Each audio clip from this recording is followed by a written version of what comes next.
Esprit de Dieu,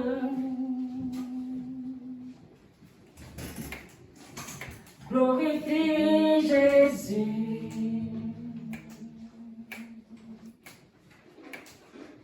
Esprit de Dieu,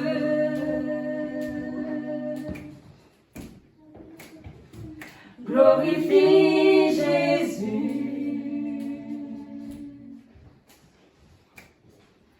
Esprit de Dieu, viens parmi nous, glorifie Jésus au milieu de nous.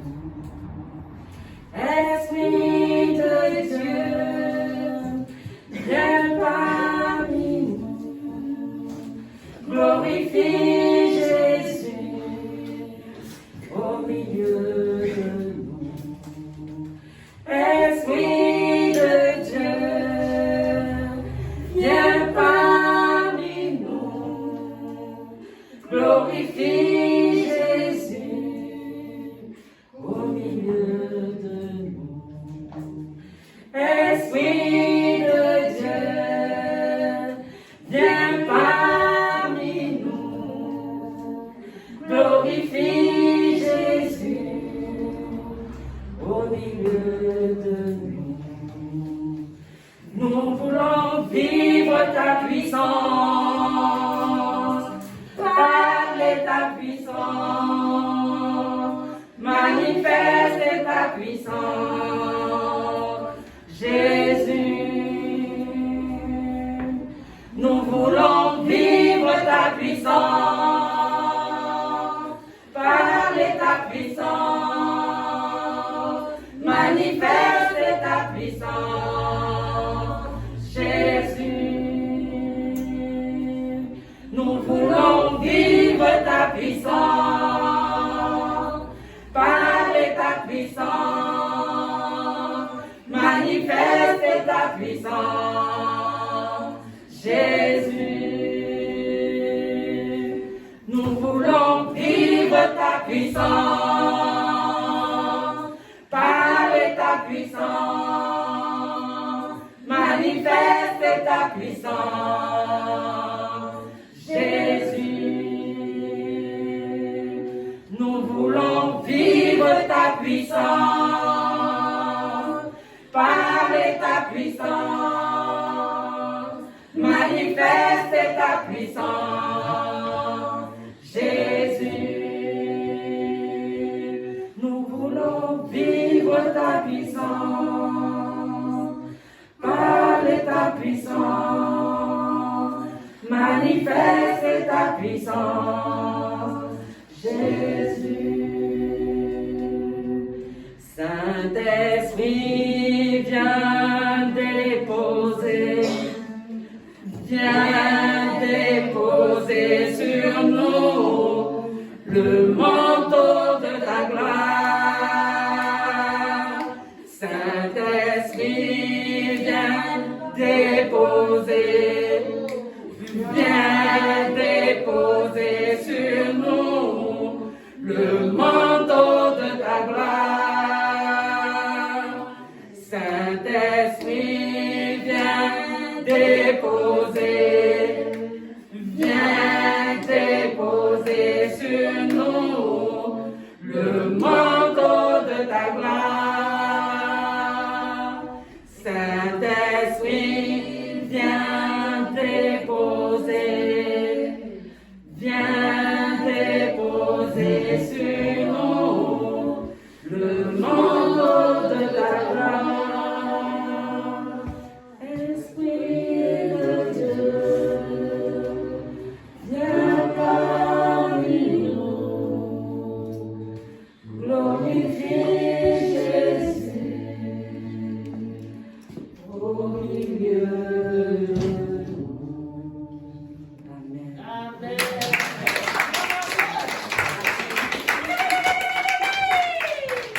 Seigneur, je vais avancer. Dis par contre, moi je vais avancer. Je veux avancer. Je vais avancer. Je veux avancer. Avancer. Je veux avancer. Jusqu'à ce que la gloire de Dieu se voie dans ma vie. Oh, merveilleux Seigneur. Il a donné le pouvoir de marcher sur les démons. Il a donné la puissance de guérir en son nom. Tout esprit qui ne confesse pas son nom sera banni. Toute âme qui croira en Jésus sera guérie. À cause de Jésus. Adorons les rois Dieu.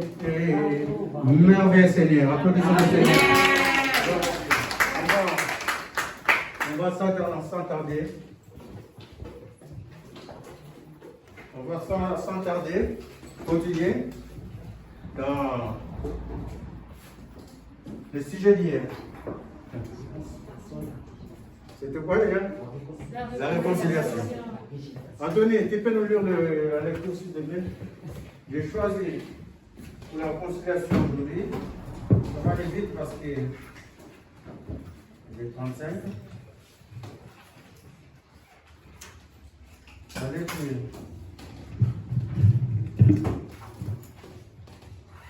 Eh bien, Anthony.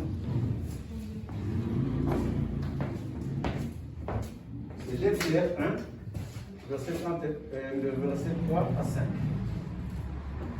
Dans leur soif de posséder, ils vous exploiteront avec des paroles trompeuses.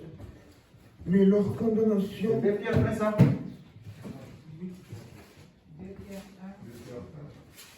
Cependant, il y a eu parmi le peuple... Pierre 1. Comme sa divine puissance nous a donné tout ce qui contribue. De Pierre 1, verset 3 à 5. Où est ton verset 3? Je te montre ça tout à l'heure. Voilà, sa Bible est compliquée parce que c'est écrit d'un côté à l'autre. C'est écrit d'un côté à l'autre, c'est pour ça qu'on ne voit pas. Tu lis dans les miens. Tiens. De Pierre 1, verset 3 à 5. Béni soit Ça, c'est de Pierre. De Pierre 1, 3 à 5. sa divine puissance nous a donné tout ce qui contribue à la vie et à la pitié au moyen de la connaissance de celui qui nous a appelés parmi sa propre gloire et par sa vertu. Celle-ci nous assure de sa part les plus grandes et les plus précieuses promesses, afin que par elles vous deviniez participants de la nature divine et en fuyant la corruption qui existe dans le monde par la convoitise. À cause de cela, même faites tous vos efforts pour joindre à votre foi la vertu, à la vertu, la connaissance, à la connaissance, la maîtrise de soi, à la maîtrise de soi, la patience, à la patience, la pitié, à la pitié, l'amie fraternelle, à l'amitié fraternelle, l'amour. Car si ces choses sont en vous et sont avec abondance, elles ne vous laisseront point oisifs ni stériles pour la connaissance de notre Seigneur Jésus-Christ. Amen. Amen. Merveilleux Seigneur. Tu peux juste accompagner tout le but de la prédication. Puisque juste accompagner la prédication, tu vas me dire que tous, parce que les deux que l'esprit soit liés vers le Seigneur. Anthony vient de dire, sa divine puissance nous a donné tout ce qui contribue à la vie et à la piété, au moyen de la connaissance de celui qui nous a appelés par sa propre gloire et par sa vertu. La divine puissance, comme on avait vu hier, tout se fait par l'Esprit de Dieu. L'Esprit de Dieu que nous avons eu par la régénération. Parce que hier, nous avons accepté, nous avons reçu le pardon de Dieu, toujours par son Esprit. Et par son Esprit, le Seigneur nous a donné tout ce qui contribue à notre vie d'abord et à la piété. Ils ont distingué d'abord notre vie et la piété, c'est la vie de Dieu qui est manifestée en nous. Au-delà de l'Église, au-delà de nos maisons, quand nous sommes à l'extérieur, des choses de la piété, des choses de la vie de Dieu qui se manifestent en nous, l'Esprit de Dieu nous les a donnés. Mais nous les a donnés par une seule chose, au moyen de la connaissance de celui qui nous a appelés par sa propre gloire et par sa propre vertu. Car si tu n'as pas la connaissance de Dieu, tu ne peux pas marcher pour lui. Comment tu peux être ami avec quelqu'un sans le connaître? La connaissance que je suis en train de parler, je vous épargne les mots, les origines et tout, mais la connaissance, il y a des façons de connaître. Si vous lisez cette lecture jusqu'à là où Anthony est parti, on parle beaucoup de connaissances. Il y a une connaissance à la vertu, la connaissance, ça c'est la science. Mais à la fin, on vient encore dire dans la connaissance de notre Seigneur Jésus, pour connaître Jésus, pour connaître Dieu. Je peux dire par exemple dans la vie, quel exemple donner? Je connais par exemple les professeurs de ma fille Sarah Myriam, je connais son prof de philosophie, parce que je sais qu'il est prof à Fermat. Est-ce que vous comprenez? Donc c'est une connaissance superficielle, une connaissance presque intellectuelle de la personne. Mais la connaissance de Dieu que je suis en train de vous parler, connaître Dieu, c'est une connaissance expérimentale, Amen. Une connaissance intime. Amen. Une connaissance où la vie de la personne que tu connais a de l'impact dans ta vie. Amen. De la même manière que moi je peux dire par exemple, je connais ma femme. Parce que j'ai l'expérience avec ma femme. J'ai une connaissance intime de ma femme que je ne peux pas dire d'une autre personne. C'est comme ça qu'on doit connaître le Seigneur. C'est de cette connaissance-là qu'on est en train de nous parler dans les livres de Pierre. C'est par cette connaissance intime, par cette connaissance rapprochée, qui n'est pas la connaissance comme si je connais ce professeur là-bas, comme si je connais cette personne là-bas. Une connaissance intime que l'Esprit de Dieu va te révéler des choses pour la piété. Au moins de la connaissance de celui qui nous a appelés. On va revenir dans le mot appelé après, mais je vais d'abord expliquer la piété. La piété, comme j'avais dit, c'est avoir le goût des affaires de Dieu. Avoir l'amour de manifester les affaires de Dieu en dehors de nous, en dehors de l'Église. Une conduite extérieure qui est selon la conduite de Dieu. Aimer les affaires de Dieu. C'est ça, la piété. Et maintenant, on dit tout ça là, la connaissance de celui qui nous a appelés par sa propre gloire et par sa vertu.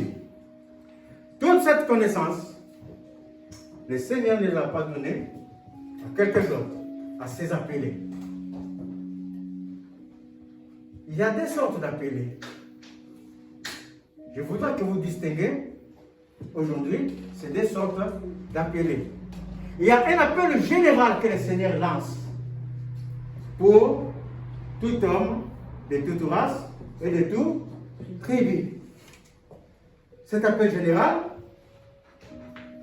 qui est dans le livre des Jean, car Dieu a tant aimé le monde, qu'il a donné son Fils unique, afin que quiconque croit en lui ne périsse point, mais qu'il soit sauvé. Ça, c'est un appel général. Et les gens même, ils peuvent refuser. Parce qu'ils n'ont rien à faire avec le Seigneur. Ce n'est pas leur problème. Ils vivent leur vie. Qu'est-ce que tu as raconté le péché là-dedans, tout ce je n'étais même pas là. Ce n'est pas leur problème. Il n'y a que le Saint-Esprit qui peut les convaincre. Dans un appel irrésistible. Un appel profond. Un appel où tu ne peux pas ne pas venir. Cet appel irrésistible, il est personnel. Dans cet appel irrésistible, irrévocable, le Seigneur met les moyens. Non seulement il appelle la personne, mais il met les moyens qu'il va donner à la personne et amène cet appel à l'aboutissement. Alléluia. Amen.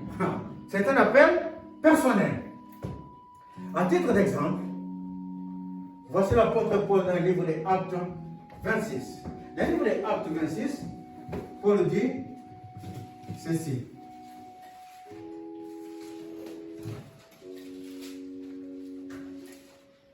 Actes 26. Paul est en train de parler au roi Agrippa.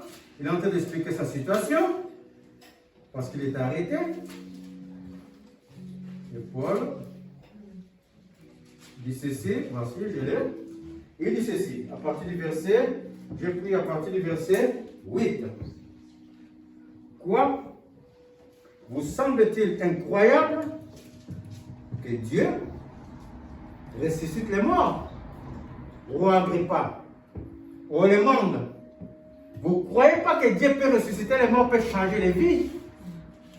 Car moi, Paul, pour moi, j'avais cru devoir agir vigoureusement contre les noms de Jésus-Christ, Jésus de Nazareth. Je croyais, moi, Paul, avoir la connaissance de Dieu. Mais ma connaissance à moi, Paul, n'était qu'une connaissance intellectuelle. Je n'avais pas expérimenté l'intimité avec Dieu. Dès lors que cette connaissance intellectuelle, cette connaissance te pousse même à aller contre le Seigneur, à marcher contre la loi de Dieu, la parole de Dieu. Et ce fut le cas de Paul, qui persécutait l'Église de Dieu. C'est ce que j'ai fait à Jérusalem. J'ai jeté en prison plusieurs des saints ayant reçu ces pouvoirs des principaux sacrificateurs. Et quand on les mettait à mort, j'ai joigné mon suffrage à celui des autres. J'étais d'accord à ce qu'ils faisaient. J'ai donné ma voix. Je les ai souvent châtiés dans toutes les synagogues. Et je les forçais à blasphémer. Quand mes excès de fureur contre eux, je les persécutais, même jusque dans les villes étrangères. C'est dans ce but que je me rendais à Damas avec l'autorisation et la permission des principaux sacrificateurs. Mais vers le milieu du jour, le Seigneur qui lance un appel irrévocable, le Seigneur qui lance un appel personnel qu'il ne peut pas refuser. Car cet appel personnel irrévocable, ça ne dépend pas de toi. Ça ne dépend pas de tes œuvres. Ça ne dépend pas de ta personne. Ça ne dépend pas de ta conduite. Ça dépend seulement du bon vouloir de la volonté de Dieu. Amen. Il va prévoir des choses pour sortir Paul du chaos. Amen. Pour sortir Paul de l'ignorance. Amen. Il va prévoir des choses par son esprit pour sortir Paul de sa vie ancienne qui le tourmentait. C'est dans ce chemin, en allant à Damas, vers le milieu du jour, dans ce but que je me rendais voir à Damas, vers le milieu du jour, au roi, je vis un chemin resplendir autour de moi et de mes compagnons, une lumière venant du ciel et dont l'éclat surpassait celui du soleil. Nous tombons tous par terre. Tous ont vu la lumière, tous se sont tombés par terre. Mais seulement il y a Paul qui entendait la voix de Dieu, de Jésus.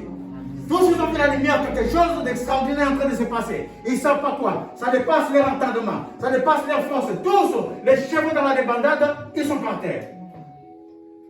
Mais parmi les gens qui étaient par terre, seul Paul va entendre la voix de Dieu.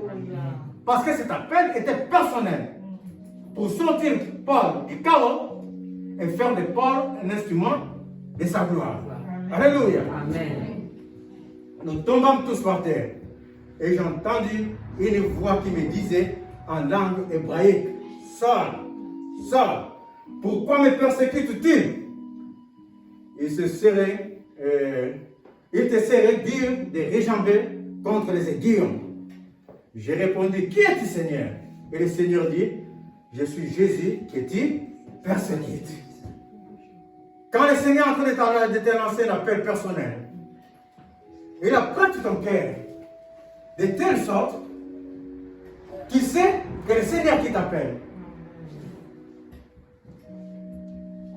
tu as la possibilité de distinguer la voix du malin et la voix du Seigneur. Par le Seigneur, ton serviteur écoute. Dit le prophète Élie au petit Samuel, qui n'arrivait pas à savoir que Dieu est en train de l'appeler. Ah, mais j'ai entendu encore. Au bout de 3 fois, tu diras, par le Seigneur, ton serviteur écoute. Il faut savoir entendre la voix de Dieu.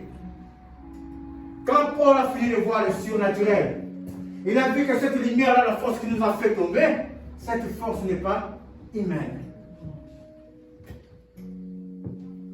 Donc cette force-là, ça ne peut venir que de celui que je crois qui est le plus grand, mais que je suis en train de suivre avec mon intellect,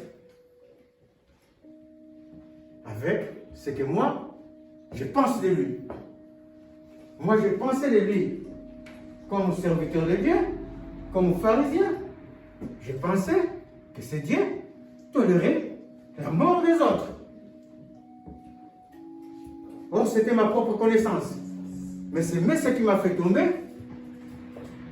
Ça ne peut être que le Seigneur. Donc, par le Seigneur, il a écouté, il a compris que c'était la voix de Dieu. J'ai répondu, qui es-tu Seigneur? Et le Seigneur me dit, je suis Jésus que tu persécutes. Je vous fais remarquer. Ah, dites avec moi, Jésus est vivant. Jésus est vivant. Jésus est vivant.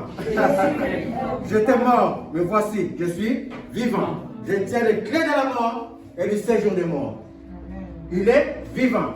Car s'il n'était pas vivant, il n'allait pas nous sauver, intercéder pour nous. S'il n'était pas vivant, il n'allait pas nous secourir.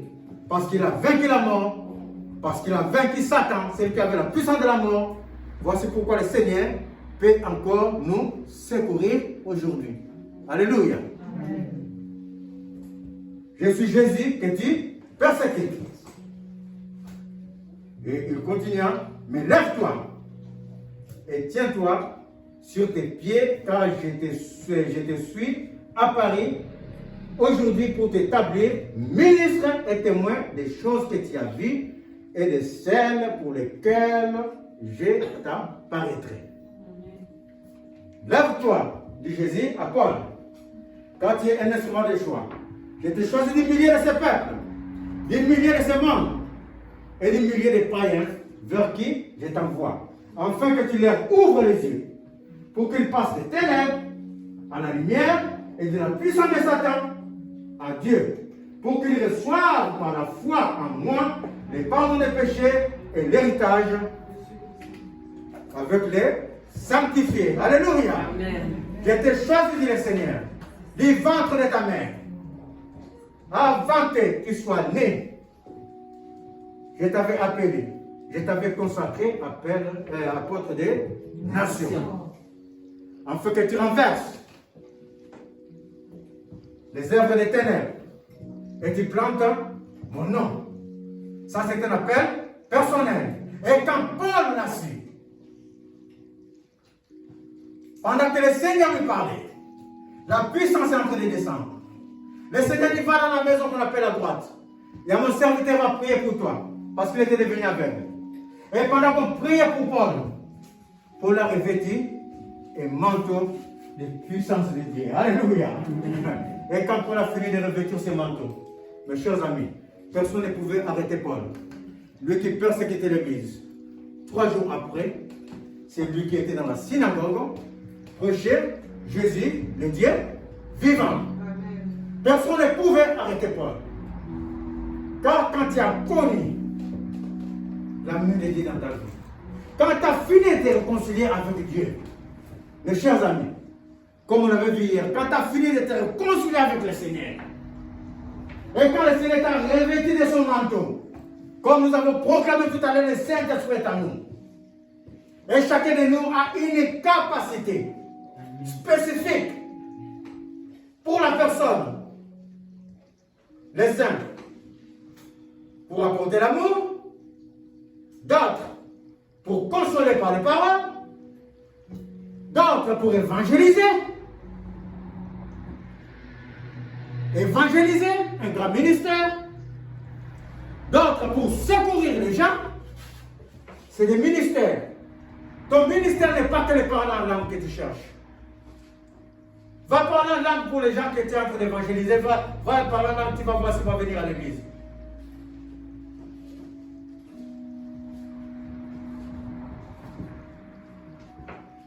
Répandre l'amour de Dieu, parler de Jésus afin de leur connaître que moi, comme Paul, j'étais mort par mes actes, j'étais mort par ce que j'étais mort par ma conduite. Mais la miséricorde de Dieu est descendue dans ma vie. Amen. Et j'ai reçu la paix en Dieu. Et maintenant qu'il m'a révélé son manteau de puissance, moi, Paul, je vais marcher pour faire connaître à l'autre que le Seigneur change les donnes.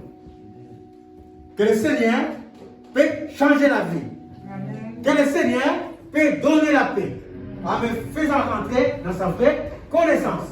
Car Paul a expérimenté dans sa vie la présence de Dieu. Il a eu une connaissance expérimentale de Dieu. Comme tout et chacun de nous, dans un moment de sa vie, a expérimenté la puissance de Dieu dans sa vie. Quand tu n'arrivais pas à faire quoi que ce soit, et le Seigneur a disposé des choses qui ne venaient pas de la main d'homme. Ça, c'est les expérimentations que nous passons avec l'époux, que nous fait rentrer dans sa vraie connaissance. Et quand tu connais cela, mes chers amis, il marche pour les Seigneurs. Quand Élie est avec Élisée, on s'en train de marcher. Élisée, qui a reçu un appel spécifique, un appel personnel avec le Seigneur, abandonna tout, lui qui était avec les bœufs, les vaches, brûla l'attelage, suivi Élie. Et quand Élie marchait, je m'en vais dans un tel point, reste, non, je ne reste pas, je suis avec toi. Parce que Élisée, dans son cœur, ne désirait qu'une et qu'une seule chose, la puissance des manteaux de Dieu. La couverture. Un manteau, ça fait quoi? Ça te couvre.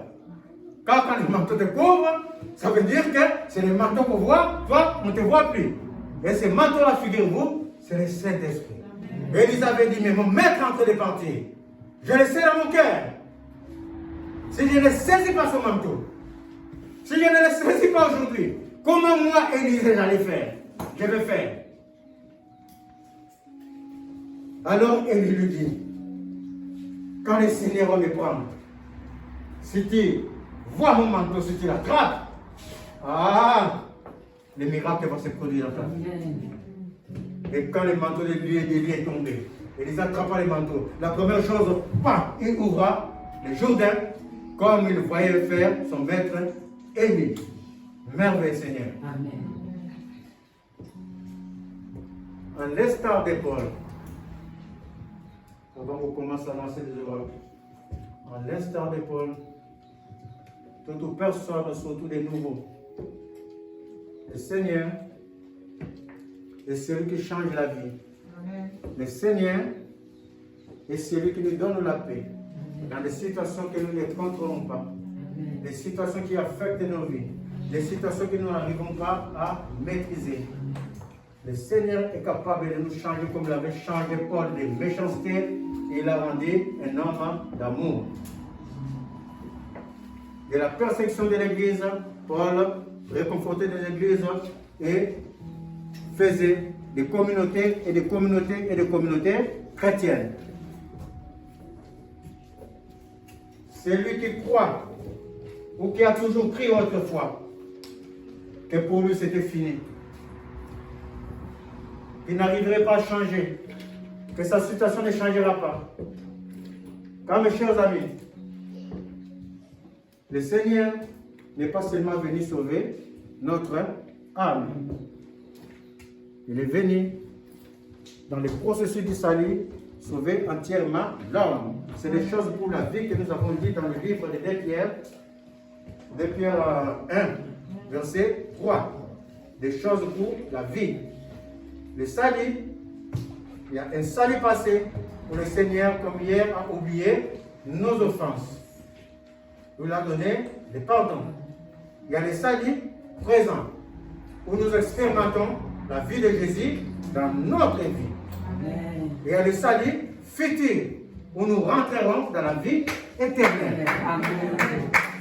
Pour ce qui est du salut présent, celui qui n'arrive pas à s'en sortir, celui qui croit que sa vie est finie, s'il veut donner sa vie à Jésus, que les vierges devons pas prier pour lui avant que nous commençons à lancer des oracles. Et ceux qui sont nouveaux, qui veulent donner leur vie au Seigneur, je lance encore l'appel